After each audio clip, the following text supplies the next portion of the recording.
From Global's newsroom at 5 o'clock, double vaccinated people in England will have to take daily lateral flow tests for 7 days if they come into contact with a COVID case from Tuesday. A small number of people are now in hospital with the Omicron variant.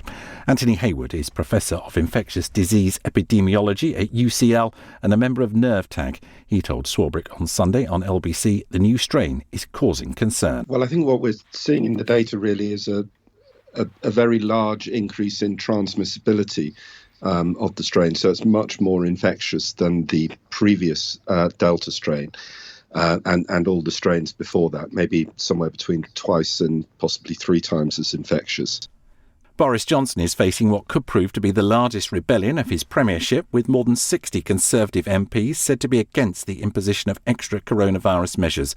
Labour leader Sir Keir Starmer says his party will support the Plan B measures being voted on Tuesday.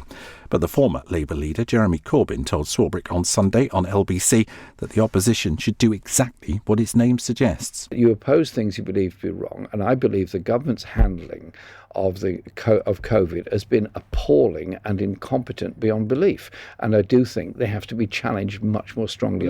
And the Prime Minister, never mind his personal behaviour with parties and all the rest of it, his incompetence over the handling of COVID is unbelievable. Well, Boris Johnson's come under fire again, this time for a photo showing him taking part in an online quiz with 2 colleagues last December when indoor household mixing was banned. But Nadeem Zahawi has defended the Prime Minister, saying he was on a virtual call and was respecting lockdown rules. An 11-year-old girl has died after a number of chemicals were found at a block of flats in London. Police say the child was found unresponsive at a property on Sutton Street in Shadwell yesterday afternoon. Officers say other people in the same building reported feeling unwell and 3 people are in hospital. Mercedes have tabled 2 protests over the result of the season-ending Abu Dhabi Grand Prix.